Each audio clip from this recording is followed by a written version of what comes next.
Hello, everyone, and welcome to Police Off the Cuff, Real Crime Stories. I'm your host, retired NYPD Sergeant Bill Cannon, a 27-year veteran of the NYPD. The Rachel Morin case is coming into its third day, and some real graphic testimony happened on Monday. Detective on the stand for a long period of time. We know that Rachel Morin was jogging on a path in the Ma and Pa Trail in Maryland, and she was attacked by an unidentified perpetrator at the time. And there was no eyeball witnesses, nor was there video to the attack. However, the perpetrator was identified through DNA.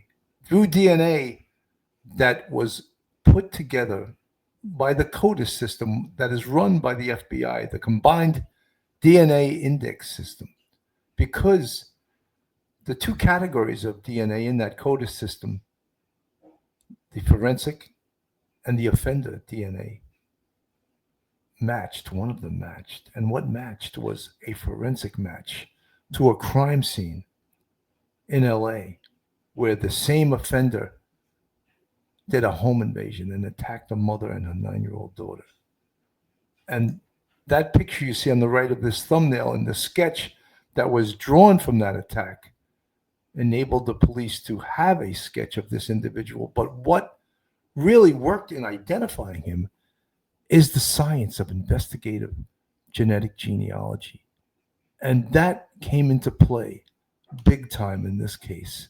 And that is, in essence, how this perpetrator, who you see up on the screen right now, Antonio Martinez Hernandez, how he was ultimately identified and ultimately arrested and ultimately brought to answer to these horrific charges that he is facing now in court. Of course, this case became a huge case because of illegal immigration, but we're going to try to look at the case more from the work that these police officers and these detectives conducted on this case, because it was no less than unbelievable. I can't give more kudos to these officers and the work they did on this case, which enabled them to identify this mope. That's what he is. He's a mope that you see on the screen here. And all you can see is him being walked by officers in chains and shackles, and that's what his life has in store for him, because I'm sure he's going to get convicted after this trial. Anyway, folks, hang on to your hats, hang on to your loved ones, hang on to your service dog, hang on to your cup of coffee. You're about to enter true crime from a police perspective. You're about to enter the off the cuff zone, the police off the cuff zone.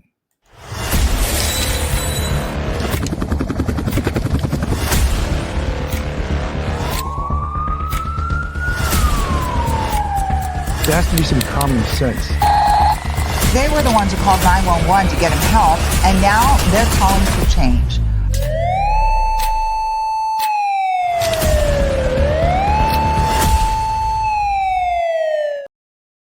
And now a word from our sponsor, Mando Whole Body Deodorant. The thing that I like most about Mando Body Deodorant is that it lasts all day and leaves me feeling clean and fresh. It doesn't quit, even under the harshest heat and humidity. The fresh feeling keeps me dry and confident. No need to worry about unsightly sweat stains. Mando's starter pack is perfect for new customers. It comes with a solid stick deodorant, cream tube deodorant, 2 free products of your choice like mini body wash and deodorant wipes, and free shipping. As a special offer for listeners, new customers get $5 off a starter pack with our exclusive code. That equates to over 40% of your starter pack. Use code POLICE, POLICE in capital letters, at shopmando.com. That's shopmando.com. Please support our show and tell them we sent you. Smell fresher, stay drier, and boost your confidence from head to toe with Mando. So we're going to get right into this case right now. And we talk about the outstanding police work. You see that, and we were apprised of that, of course, when the detective spent the day, Monday, on the stand. The moment Maryland mother Rachel Morin's body was found in 2023 off Harford County Trail was revisited during the second day of testimony in the trial of accused killer Victor Martinez Hernandez. Martinez Hernandez is facing first-degree murder and rape charges after Morin, a mother of 5, was found brutally murdered on August 6, 2023, a day after she went for a jog on the Ma and Pa Trail. A detective on the stand describes the crime scene. So on Monday, jurors heard from a community member who called 911 to alert law enforcement that her friend had found Morin's body, along with officers who responded to the crime scene. Detective Michael Wilsinski testified that he initially went to the scene on August 6, 2023, to fly his drone in hopes of locating Morin. His actions shifted once her body was found by 2 community members. Wilsinski testified that when he got to the tunnel where Morin's body was located, it was obvious this was not a slip and fall injury, and this was a serious attack. Wilsinski explained that a vast amount of evidence found inside the tunnel near Morin's body included an Apple AirPod, a cell phone, and a lot of blood. Photos of Morin's battered body shocked the courtroom, even leaving members of the jury wide-eyed.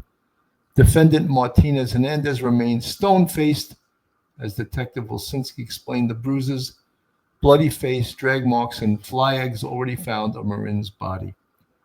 Wilsinski said he and his team spent nearly 5 hours processing the scene and swabbing DNA while the field operator with the medical examiner's office was present. Evidence collection continued well past August 6, 2023, according to Wilsinski, with additional swabs collected by the medical examiner's office and fingerprint analysis. Wilsinski also testified that he has had more than 80 hours of latent print analysis training and was accepted by the courtroom as an expert in that field. The defense is expected to cross-examine the witness on Tuesday. The chief medical examiner is also expected to testify as soon as tomorrow, which would be today.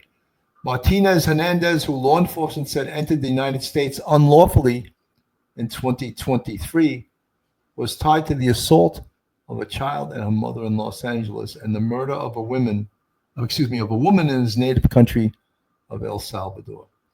He was arrested in Tulsa, Oklahoma in June 2024 and was extradited to Maryland to face charges in the murder of Rachel Morin after a 10-month nationwide manhunt. So again, incredible police work. The attack, and one of the things that I've noted, and I think we've all noted, they're not saying what the nature of the attack was in Los Angeles of the 9-year-old girl and of her mother. And I think it's probably just as horrific as this attack. And it was probably there was an element to it that they're not reporting. But the fact that they connected these cases through DNA and then built through investigative genetic genealogy, they built a family tree and found a relative in another state of this mutt. Found a relative of Martinez Hernandez, and then which led to his arrest and capture in Oklahoma. Absolutely unbelievable. And the folks that this is as horrific as it gets in law enforcement, seeing these type of violent crime scenes, a mother of 5 out jogging, and it's undoubted that this mutt, Martinez Hernandez, he had done this before, and he laid in wait inside this park, inside this jogging, the Ma and Pa Trail that people go to exercise, that people go to get their mind off of everyday life. And this mutt, Martinez Hernandez, laying in wait for a victim, and he kills this woman who you see up on the screen, Rachel Morin, a mother of 5, an exercise enthusiast, someone who wants to work out, to better themselves, to keep themselves fit, to have a better life. But yet she was met by this attacker, who laid in wait for her and attacked her and took her life from her. This is from the local news, from a report from today. A detective taking the stand for hours today described it as a massive attack against Rachel Morin. He spent a lot of time showing pictures, walking jurors through exactly how they found Morin's body the day they arrived to the scene. They found blood all over her face, bruising all over her bodies, other graphic images. Rachel Morin found unclothed. And again, as someone sitting in the courtroom watching these photos and watching this testimony, it was extremely hard to watch, especially for her family sitting right there watching all of this unfold. But of course, these graphic photos really showing the gravity of the crime, they're just part of the long list of evidence the state submitted today. On a cold, dreary day in Harford County, one after the other, people took the stand as the state makes their case against Victor Martinez Hernandez, the man accused of brutally raping and killing Rachel Morin, a Harford County mother. Martinez Hernandez is from El Salvador, in the country unlawfully. Randolph Rice, the attorney representing Patty Morin, Rachel's mom, is watching this case closely. I thought it was a really strong morning for the state. Tearing up on the stand, Cecilia Ocorso recounted the moments she and her friend Evan Knapp veered off the main Ma and Pa trail following a smaller path into the woods, finding a bloody rock, and ultimately, as Evan Knapp then found Morin's body in a storm drain tunnel. We heard the chaotic moments as Cecilia called 911. She was literally in shock from what she just saw, the fact that she had just found Rachel Morin's body along with the other individual she was with. I mean, it was just heartbreaking to hear. As Cecilia was talking to the dispatcher, you could hear both the panic and pain in her voice. She says after the discovery, Evan was, quote, distraught, in shock, and quiet. And she was even saying that she was going to break down, and like the 911 dispatcher had to say, look, if you can't handle it, you need to sit down. Then the jury heard from several deputies from the Harford County Sheriff's Office who responded to the scene. One deputy describing the moments he found Morin's, quote, smashed and shattered Apple Watch. That actually was found across the trail, which implies that that watch was possibly thrown by somebody, by the suspect, obviously is what the state's going to say here. So it was also crushed. So that's really important evidence to show that somebody tried to destroy it. Another deputy describing a bloody path of leaves coming off the main trail. That deputy, a crime scene investigator, also working with others on the scene, realized they quickly needed to preserve Morin's body and DNA evidence. With her body sitting in an inch of water and the hot and humid weather, they were seeing signs it was starting to decompose. Morin's phone also found in the tunnel, severely damaged. The phone itself is going to have incredible data on it. It's going to tell you, when she stopped walking, her heart rate. I mean, the evidence that you're going to see later on in this trial from the actual phone is going to be very helpful in pinpointing exactly what happened. But the defense trying to make some points, poking holes in the state's case, asking questions, insinuating the tunnel may have been too dark to see anything, and pressing deputies on if they followed proper protocol for getting the DNA evidence from Morin's body, like getting permission from the medical examiner's office. It seems like this is a pretty insignificant fact that the defense is trying to press here, that somehow they didn't get permission from the Office of Medical Examiner. My guess is the OCME is going to come in and say, it's not a requirement that you get permission, but it's just a procedural thing. And while Harford County State's Attorney Allison Healy is far from finished in making the case, Rice says they're getting in the evidence they need at this point in time to really prove a strong case. And this afternoon, detectives also walked jurors through exactly where they found Morin's Apple, iPhone, iPod, another crucial piece of that evidence. But it is also important to know that at this point, the defense has yet to present their case. Live in Harford County, Jessica Babb, Fox 45 News. So, you may ask in a situation like this, a case like this, where is the defense going to go? What is their defense going to be? They can't say he was not there. DNA puts him there. They can attack the evidence and the collection of the evidence and police procedure, medical examiner procedure. But is that going to create doubt with a jury, do you think? I think not. I think not. But I think obviously this mutt you see up on the screen, Martinez Hernandez, he gets some type of defense, right? He has to get a competent defense since this is a murder first degree case, a murder first degree. And based on the fact that it's also been revealed that they believe he is wanted for a murder in El Salvador that preceded this murder and this attack of Rachel Morin, then he's what we would call in this country as a serial killer, And who knows if he'll ever be charged with the El Salvador murder, because they're not going to release him to El Salvador to charge him. If he gets convicted here, he's going right to state prison for the rest of his life, hopefully. So the detectives and the witnesses who found the body, you could hear in that report, obviously, how upset they were when they called 911. A normal civilian, a normal citizen, never sees horror like this. Most never see horror like this in their entire life. So the male and the female that discovered Rachel Morin's body were highly upset. Almost couldn't get through. Were in shock based on what they saw. And they revealed that to 911 about actually how upset they were. And it's hard to explain to people what police see every day, and the fact that you're able to live a normal life and to go about your life, even seeing the horrors on a beautiful woman like this, the mother of 5, who lost her life in the most violent way, doing such a innocuous thing as going out jogging, and laying in wait was this Martinez Hernandez from El Salvador, illegally here from El Salvador, walked here in the thumbnail on the screen in shackles. But yet it took a while for law enforcement to find this guy and to put a case together against him. While the case was being put together as they looked for him, the painstaking nature of hunting for a guy like this, the hunt is on.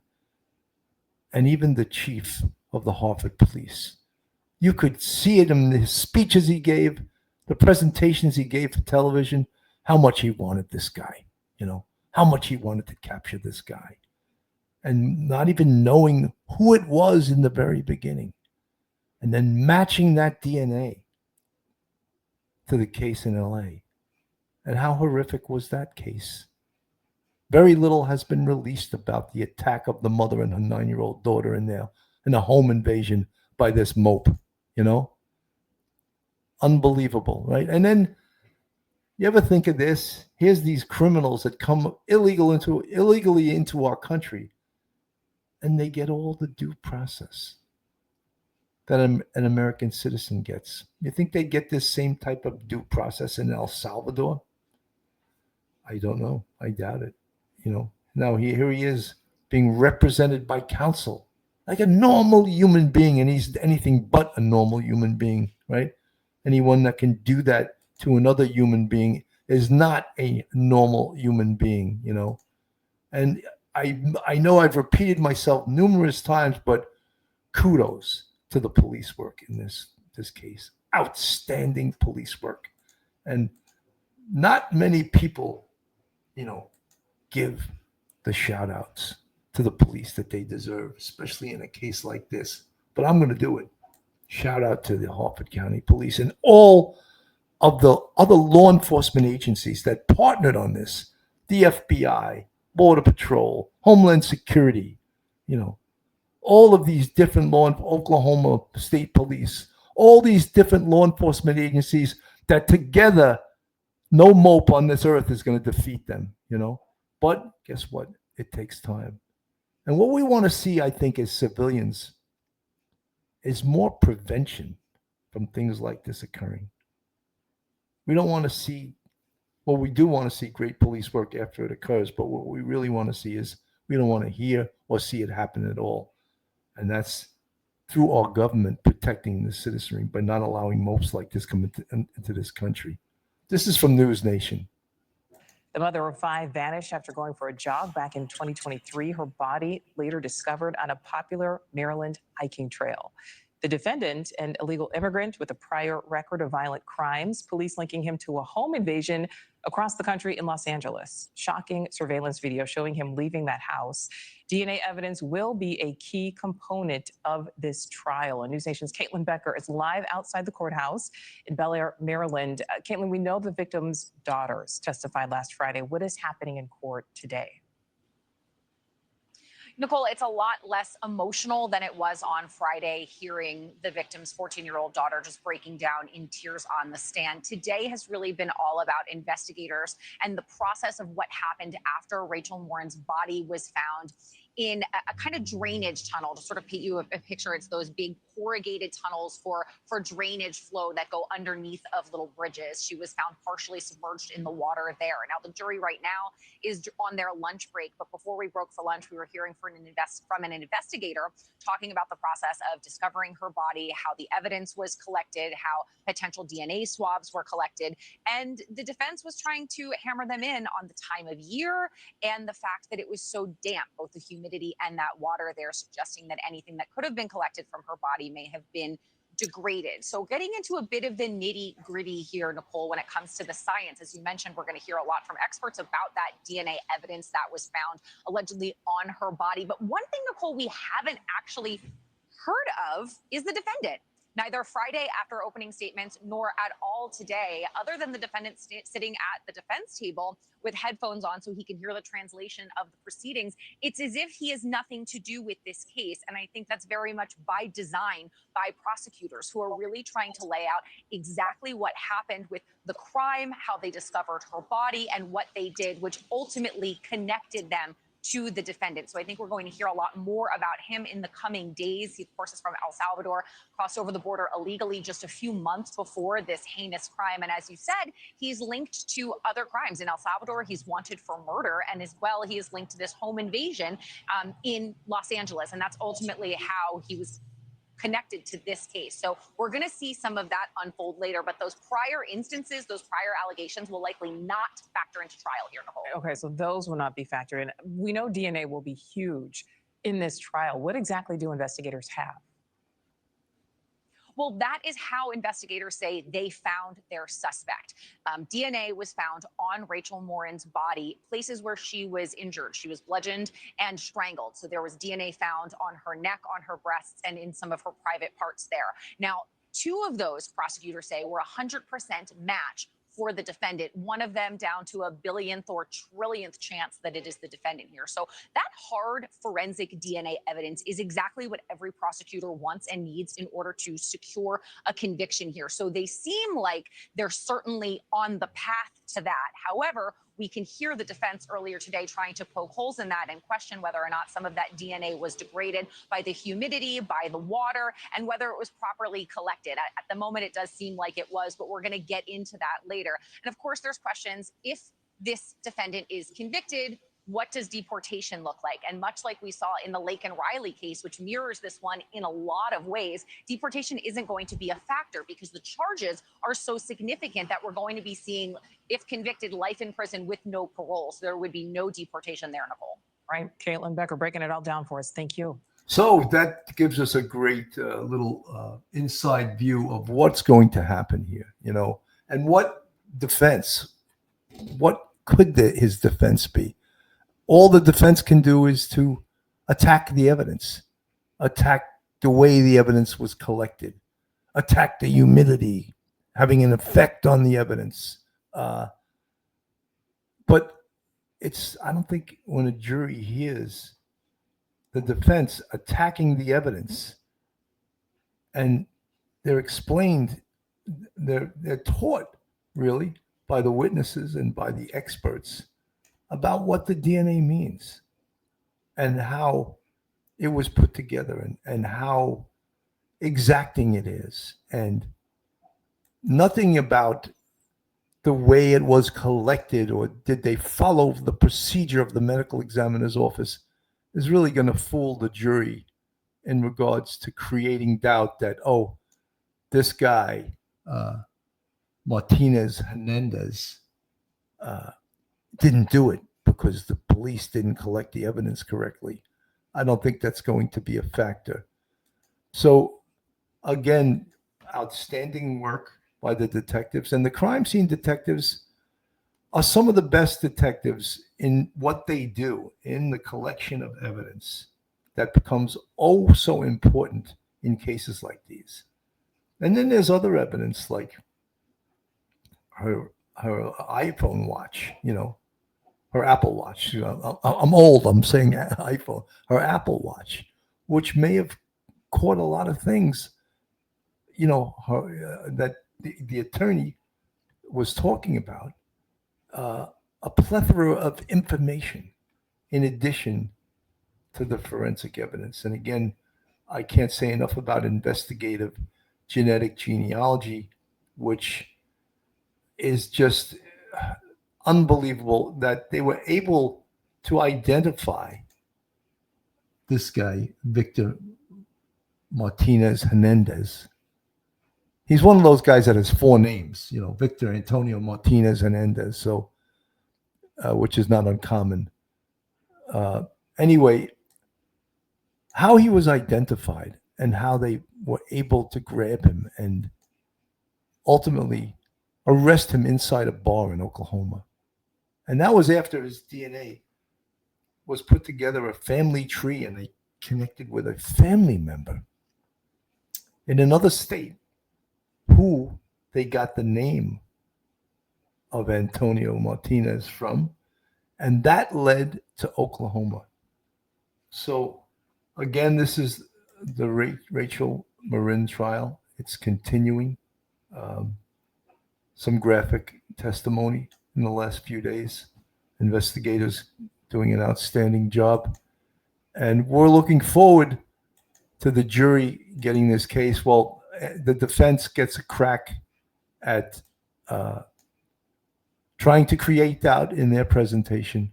But we're looking forward to this mope, Victor Martinez Hernandez, going to prison for the rest of his life. At least I am. And I don't know, people always criticize me because sometimes I'm too quick to the trigger and I don't say he's innocent till proven guilty enough. He's presumed innocent till proven guilty. Well, I will just about guarantee you that this guy is guilty and will be found guilty and will go to prison for the rest of his life. Anyway, folks, I'm Bill Cannon from Police Off the Cuff, Real Crime Stories. Thank you so much for tuning in. This is a heartbreaking case. I know many of you have been following it, but we'll keep bringing it to you right, hopefully, to when the jury gets it and returns with, hopefully, a quick guilty verdict. Have a great day, everyone. God bless. Bill Cannon from Police Off the Cuff. One episode just ain't enough.